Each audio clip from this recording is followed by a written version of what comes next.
Now we're going to practice, okay?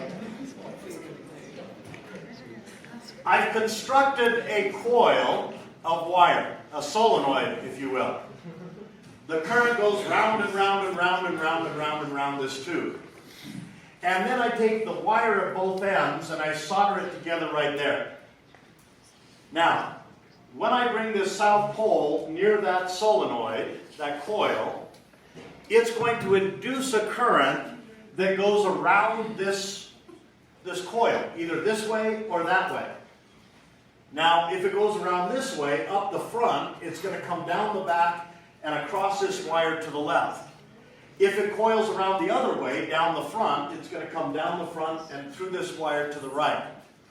My question to you is, which way does induced current flow through that wire there when I bring the south pole close?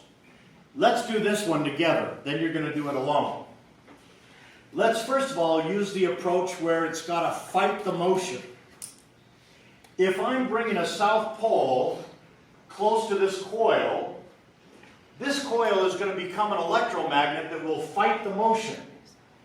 Will this pole here be a north or a south? South. A south, okay? Now, in order for that to be a south pole, this has to be a north pole. By right-hand rule number 3, that means the current, induced current, is going up the back and down the front. Up the back, down the front. Up the back, down the front.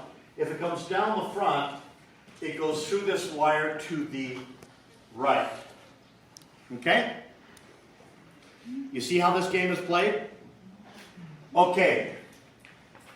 It turns out there's a lot of situations where we don't have relative motion. And so this whole idea of fight the motion isn't going to solve the problem. So let's learn how to solve the problem with Lenz's law. With Lenz's law, I would say, first of all, I would have to distinguish between external and induced flux. By external, I mean flux due to this guy. Anything that's not the coil. Now the flux due to this guy, field lines come out of the north, wrap around and go into the south, but I don't care about it everywhere. I care about it here through the coil. And here through the coil, the field lines are towards the south. And so I would have a flux to the left. It's not a big flux because the magnet's far away. When I bring that bar magnet closer, I get more field lines that are going through the coil to the left.